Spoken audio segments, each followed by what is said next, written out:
So hey everybody, it's Xiant again, and welcome back to Splinter Cell Blacklist, Spies vs. Mercs Classic Mode.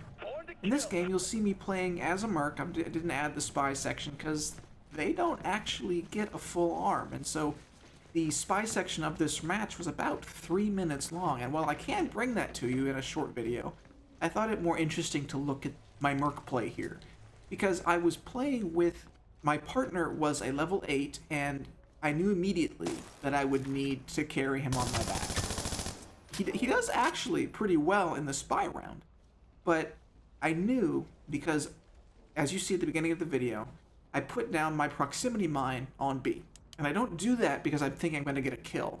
Because in today's Spies vs. Mercs Classic, most good spies will EMP the crap out of a site before they arm it, because people like me will put stuff in and around the site to keep spies from getting to it and taking it out.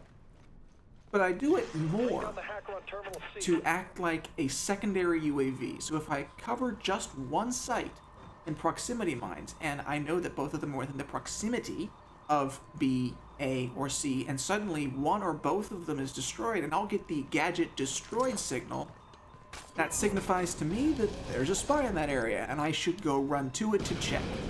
And here you'll see me failing with some grenades, because I still don't know how to throw the grenades properly in this game yet. But I wanted to talk about what it takes to carry a teammate in Spies vs. Mercs Classic. When you know that your teammate is not aware of where people are supposed to go, what spies are going to do, where they're going to sit, where they're going to hide, where they're going to attack from, yada yada.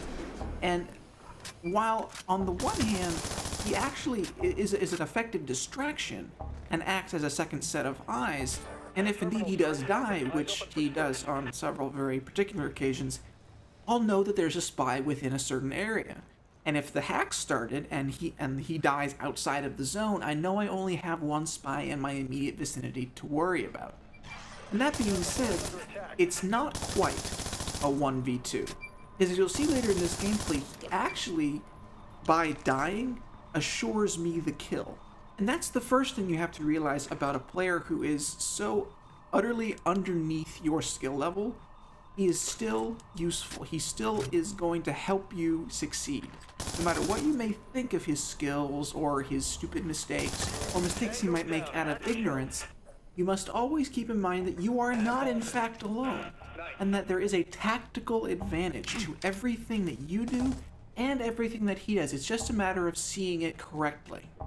And more importantly, you are teaching another player something. And teaching is always a good thing, and you might, if you're lucky, you might learn something from him even when he's not actively trying to show you anything, because honestly, he probably doesn't know. But it's sometimes the new players that can teach us the most about how we play. They are reckless when we are cautious. They are cautious when we aren't even there. And most importantly, they make mistakes that we've made before, but that we could always use a review at. You can always use a review at the basics.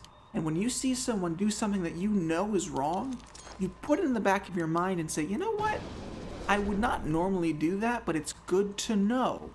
It's good to know that I can remember it, and I can always draw from a more recent experience rather than having to draw on, say, something you learned way back when. But the main focus of playing with someone who is several levels worse than you, and that you have to put them on your back if you're going to win, is that it tests your predictability skills, it tests your predictive skills, and it tests your gun skills. Can you, as a single player, use your surroundings to inform your actions? Use his actions to inform your actions? Use the actions of the spies to inform where you think they're going to be going next? Use your knowledge of how the map flows to worry about where they're going to be going next. It all comes down to you and your skills. So ultimately, playing with someone who's not nearly as good as you are will always teach you something. And by contrast, playing with or against someone who is by far and away your superior will teach you even more. Because one of the moves that I need to perfect as a spy is the ability to take one merc out, climb a wall, and quickly death from above in response. And it's something that you'll see a lot of Blacklist spies do because they have to move quickly. That's what I think Blacklist is best for. It's best for the quick moves, the quick kills, the multi-kills, the movement, the watching which way a merc comes into a room in addition to the which way he leaves it. And when you are playing against someone who is miles and miles better than you have to learn from every encounter you get into. If for some reason you lose to, say, a crossbow, what about his action with that crossbow made you lose?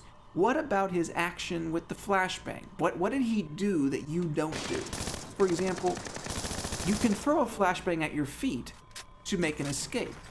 That's not something I knew until a spy killed me with it.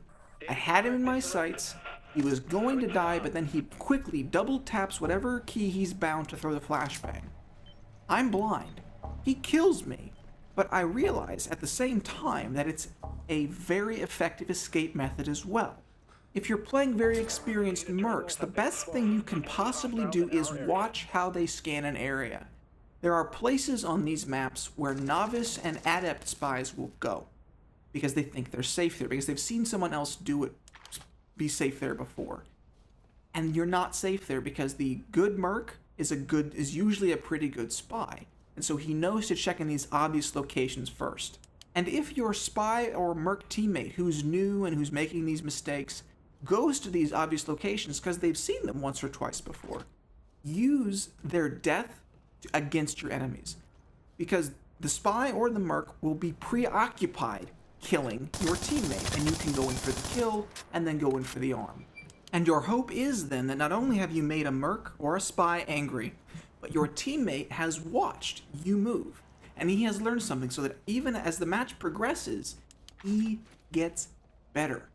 Because that's the one thing about carrying a teammate in Spies versus Mercs that's different than a lot of other games, is that the teammate will learn. Of course, he won't learn at leaps and bounds. He won't become the greatest spy and greatest merc overnight, certainly not. But he will become a little better, and then he can go on to teach some other people how to play, and everyone in the game suddenly has a higher skill level, and everyone is starting to learn a little bit more in the way of advanced tactics. Because that's what's going to make Spies vs. Mercs successful and have a good longevity to it, is the skill level continues to rise. I think that as spies become more aggressive and more aware of their surroundings, mercs will become more cautious, and so the gameplay will shift as the game goes on. It started out, you mine up everywhere, and mines were some of the biggest killers in the game. Now, skilled spies are rarely ever killed by mines, and instead are killed by heads-up plays by the mercs. And it will become less a game of knowing what's going on as it is adapting to the situation, because Spies vs. Mercs, as I've talked about on Top Tier Tactics and elsewhere, is contextual. Everything that happens must happen within the context of the round. And if the spies are really good but the mercs are weak, it's going to be a very short round. But still, the spies have to adapt, and new players will have to adapt. And as they get better and as they get their faces pushed in, they will learn. And if they play enough, with enough good players, they will learn quickly. And eventually they will be able to pass on their skills to someone else, either through play or maybe through teaching.